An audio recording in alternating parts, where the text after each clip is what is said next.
ତତେ ଯଦି ବାନ୍ଧିକି ନ ରଖିବି କାଲି ସକାଳେ ମତେ ବିଷ ଖାଇବାକୁ ନ ପଡିବ କିଏ ଗ୍ୟାରେଣ୍ଟି ଦବ? ଆଜିକାଲିକା ଝିଅ କଣ ଭରସା ଅଛି? 10 ଖଣ୍ଡ ମଉଜାର ଜାଣିଥିଲେ ରେପଟା ଆମର ସୁଠାଣ ଝିଅ କଣ କଲାରୁ ଶେଷରେ ବାପଟାକୁ ବିଷ ଖୁଆଇକି ମାଇଲା। ମୁଁ ତ ତୋ ହାତକୁ ବାନ୍ଧିକି ରଖୁଛି ମୁଣ୍ଡ ଛୁଇଁଲୁ ସେମିତି ନୁହଁ। ମୁଁ ଯେମିତି କହିବି ସେଇଟା କଣ ନିୟମ କରିବୁ ଯଦି ମୁଁ ଛାଡ଼ିବି। କହ ବାପା କହିବି ବାପା ତ୍ରିବାର ସତ୍ୟ କରି କହୁଛି ଆକାଶରେ ଚନ୍ଦ୍ର ସୂର୍ଯ୍ୟ ଥିବା ପର୍ଯ୍ୟନ୍ତ ତମ ବିନା ଅନୁମତିରେ ମୁଁ କାହାରିକି ପ୍ରେମ କରିବି ନାହିଁ।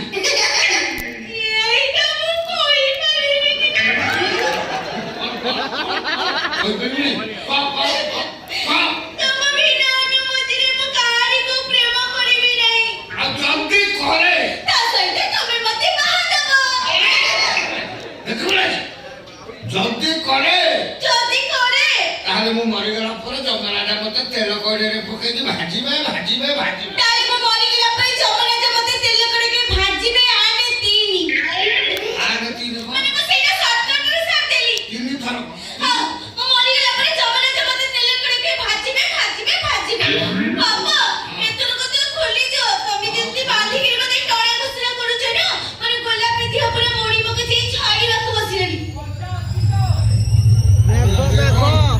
आइला से तो आइ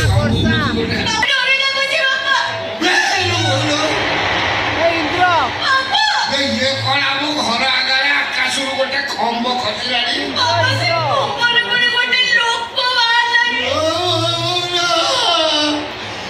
अधार किटी धुआमय कौन हूँ अलौकिक दृश्य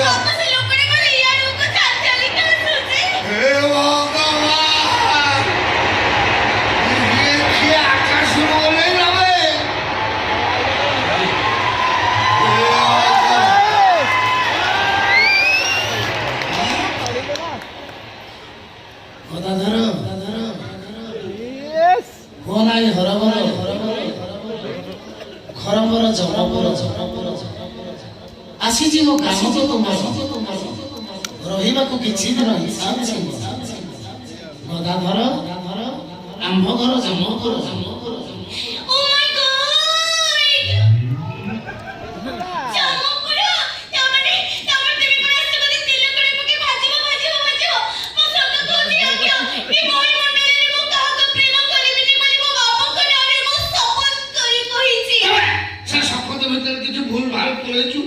माय जमराजा सागे सागे चित्रगुप्त को मो घर को पटेले सत को आउ केते जन को ना लुचे पापा कोड कहि पंचम कविना षष्ठ कविना सप्तम कविना अष्टम कविना नवम कविना पंचम प्लस 3 पट तो समस्त ना ता परे भी बापा 10 12 जन मोर अछंती आगे आगे काम आगे नहीं आगे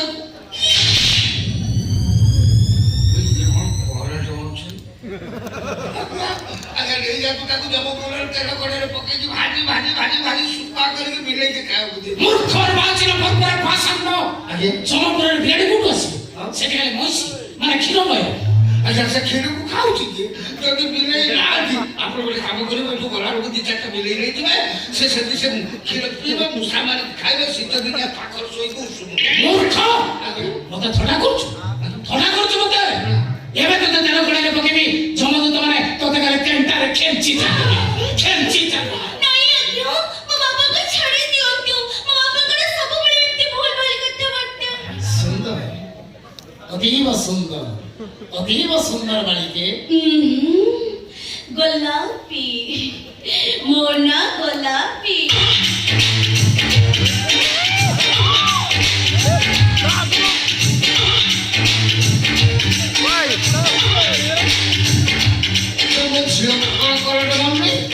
ये होची मेरे करंट फीमेल मान को मारी गरी बस करंट होची अरे ये कौन अरे मु ये कौन देखो हे भगवान लोकू ये कौन देखो दे ये कौन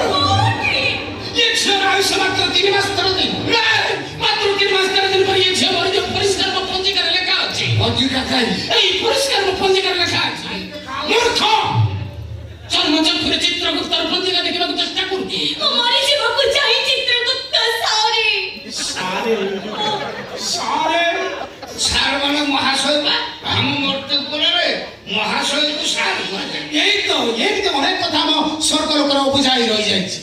ଯୋଉଠି ମର୍ତ୍ତ୍ୟ ପରେ ତମେ ଯାହା ଯାହା ଶବ୍ଦ ବ୍ୟବହାର କରୁଛ ସେ ଶବ୍ଦ ଆମ ସ୍ୱର୍ଗ ଲୋକର ଅବୁଝା ହେଇ ରହିଯାଇଛି। ଏଇ କିଛି ଦିନ ତଳେ 2 ଜଣ ଯୁବକ ଯୁବତୀ ଆତ୍ମହତ୍ୟା କରି ସ୍ୱର୍ଗକୁ ଗଲେ। ତାଙ୍କୁ ପ୍ରଶ୍ନ କରାଗଲା ତମେ କେମିତି ଭଲ? ସେ କହିଲା ଆମେ ଡେଟିଂରେ ଯାଇଥିଲୁ, ଧରା ପଡ଼ିଗଲୁ, ତାପରେ ଲୋକଲଜ୍ଜା ସହିଲା ପରେ ଆତ୍ମହତ୍ୟା କଲୁ। What is dating? ସମସ୍ତଙ୍କୁ ପଚରାଗଲା। ଶିବ, ଦୁର୍ଗା, କାଳୀ, ପାର୍ବତୀ, ଗଣେଶ, ସରସ୍ୱତୀ ସମସ୍ତଙ୍କୁ ପଚରାଗଲା, କେହି କହିପାରିଲେନି। କାରଣ ଆମର ଏବେ ବି ସେଠି Sanskrit medium school, English medium school ସେଠି ନାହିଁ। ତେଣୁ ଏଇ ସମସ୍ୟା ହେଲା। ତେଣୁ ବାଧ୍ୟ ହେଇକି ଯମରାଜ ମୋ ଉପରେ ରାଗିଗଲେ। ତେଣୁ ଚିତ୍ରଗୁପ୍ତ ତମେ ଏବେ ମର୍ତ୍ତ୍ୟକୁ ଯା। ମର୍ତ୍ତ୍ୟରେ କଣ କଣ ନୂଆ ନୂଆ ଶବ୍ଦ ବାହାରିଛି, ନୂଆ କଥା ବାହାରିଛି, ତମେ ଶିଖିକି ଆସ, ଯାହାଫଳରେ ଆମକୁ ଏଠି ଦଣ୍ଡ ଦେବାକୁ ସୁବିଧା ହବ। ମୋରି ଘରକୁ ପଠେଇବୁ। ମୂର୍ଖ, ବୁଝିପାରୁନ?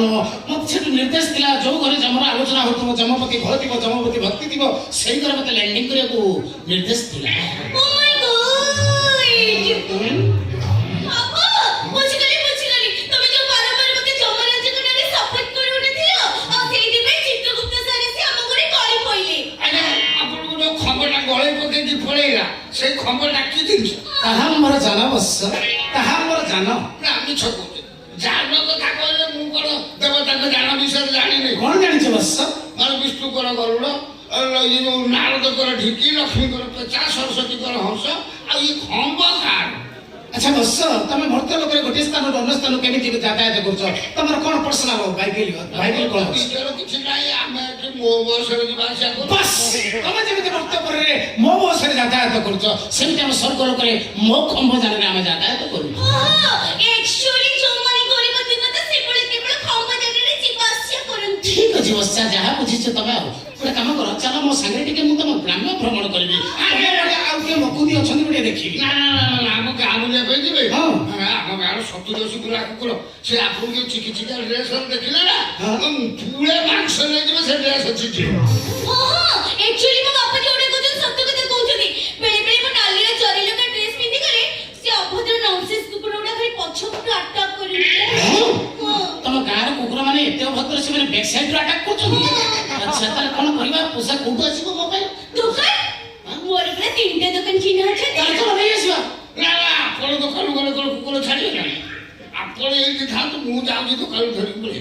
ଆପଣଙ୍କ ପାଇଁ ଗୋଟେ ବଡ଼ ବଡ଼ ପ୍ୟାଣ୍ଟ ଯଦି ହେଲେ ହେଇଯିବ। Oh my God! ବରମୁଣ୍ଡା ବାପା, ସେ ଯୋଉ ବରମୁଣ୍ଡା ପେଣ୍ଟ ପିନ୍ଧି ଆଉ ଗଞ୍ଜି ପିନ୍ଧି ଚିତ୍ରଗୁପ୍ତ ସାରଙ୍କ କା ତଳି ରୋଇବାକୁ ଯିବେ ନା ଗୋଡ଼ି ସିମେଣ୍ଟ କାମ କରିବାକୁ ଯିବେ? ଆକ୍ଚୁଆଲି ଚିତ୍ରଗୁପ୍ତ ସାରଙ୍କୁ ଜିନ୍ ପ୍ୟାଣ୍ଟ ଟି ସାର୍ଟ ଭଲ ମାନିବ। ଭଲ ମାନିବ ଯେ, ହେଲେ ମାଲ କାଇ? ମାଲ କଣ ବସ? ମୁଦ୍ରା। ଆଚ୍ଛା ବସ, ମୋ ପାଖରେ ମୁଦ୍ରା ନାହିଁ, ମୁଦ୍ରିକାଟି ଅଛି। ଗୋଟେ କାମ କର, ଏଇ ମୁଦ୍ରିକାଟି ନେଇଯାଅ, ବିକ୍ରି କରି ମୋ ପାଇଁ ଯାହା ଯାହା ପୋଷାକ ଦରକାର ନେଇଯାଇଥିବ। ଯାଅ।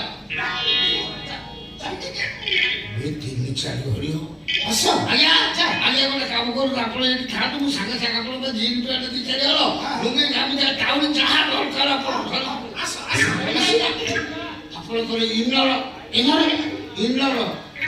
ଇନର ମାନେ ଯୋଉ ରକ୍ଷଣୀ, ମୁଣ୍ଡ ରକ୍ଷଣୀ ତ? ରକ୍ଷଣୀ ଯେ ମୁଣ୍ଡ ନୁହଁ। ଆଉ ଆରେ ପିନ୍ଧେଲେ ବି ଆପଣ ଜାଣିପାରିବେ, ସେ ବି ଆପଣଙ୍କୁ ଝାଳ ଆବର୍ଜନା ଅର୍ଥରେ ସେ ରକ୍ଷା କରିବେ। ଖାଲି ସାଇଜଟା କରିବେ। ସାଇଜ କିଛି ନାହିଁ, ଦେବତାଙ୍କର ସାଇଜ ନଥାଏ, ଯୋଉ ସାଇଜ ଦେବ ଆମର ସେଟା ହବ। ଆପଣଙ୍କର କାମୁଳ ସଫଳ ଘଟୁକା କିଛି ଯାହା ସୁବିଧା ହବ ତମେ ଖୁସିରେ ଦେବ, ମୁଁ ଗ୍ରହଣ କରିବି। ବୁଝିଲ, ବାବୁଙ୍କ କଥା ବୁଝୁତା, ମୁଁ ଚେରାଚୁର ବିସ୍କୁଟ ସବୁ ଚିତ୍ରଗୁପ୍ତ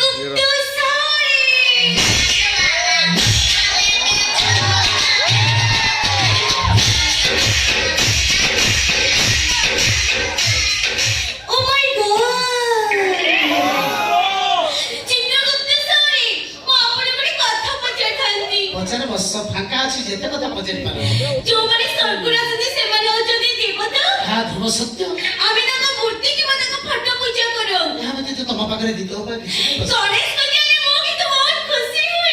କାହିଁକି ବସ, ଗଣେଶ ପୂଜାରେ ଏତେ ଖୁସି କଣ ପାଇଁ ହୁଅ? କାହିଁକି ନା ମୁଁ ଗଣେଶଙ୍କ ଶୁଣ୍ଡକୁ ଆସି, ତାଙ୍କ ଦେହକୁ ବି ଆସି, ତାଙ୍କ ପେଟକୁ ବି ଆସି, ମତେ ସେଟା ଭଲ ଲାଗେ। ଆଚ୍ଛା, ଗଣେଶଙ୍କ ଥନ୍ତଲ ପେଟକୁ ଆଉଁସିଲା ବେଳେ ତାଙ୍କ ନାଭି ଚକ୍ରରେ ହାତ ବୁଲେଇଥିବ। Oh my God! ମତେ ସେଟା ଭଲ ଲାଗେ। ଆଚ୍ଛା। ତାପରେ ବି ନାଇକି ଗଣେଶଙ୍କ ମୁଷା। ଗଣେଶଙ୍କ ମୁଷା। ମୁଷା। ହଁ, ମୁଷା। ଆଚ୍ଛା, ଗଣେଶଙ୍କ ମୂଷାକୁ ଆଉଁସିଛ? ସେ ଆଉଁସିଲା ବେଳେ ଲାଞ୍ଜ ଟେକିଛି ନା? ଆଚ୍ଛା, ଗଣେଶଙ୍କ ମୂଷାକୁ ଆଉଁସି ବସିଲା ବେଳେ ତାଙ୍କ ଲଡୁ ତ ହାତରେ ବାଜିବ। ମତେ ସେଇଟା ଖାଇଛି। ଗଣେଶ ଲଡୁକୁ ଖାଇ ଦେଇଛୁ କେମିତି ଖାଇଲୁ? କାହିଁକିନା ସେ ହାତରେ ଧରିଛନ୍ତି ତ। ତାହେଲେ ଆଉ ହଁ, ଏଡ଼ିକି ମାନେ ମତେ ସେଇଟା ଭଲ ଲାଗେ। ରାଡୁ ରାଡୁ କରି ଚୁପେଇ ଦେଇଛୁ ହାତ ଚୁପେଇଲା ଭଳିଆ। ତମେ ଟିକେ ଚାଲ। ସେଟା ଜଣା ପଡୁଛି ତମ ଆକ୍ଟିଭିଟି ଥିବ। ଆପଣ ଯେତେବେଳେ ସହୃଦୟରେ ଏଠିକି ଆସିଛନ୍ତି ମୁଁ ଟିକେ ଆପଣଙ୍କୁ ଆଉଁସିବି। କିଛି କାରଣ ନାହିଁ ବର୍ଷା ତମ ବାପା ଫେରିଲା ପର୍ଯ୍ୟନ୍ତ ତମେ ଆଉସି ଚାଲ।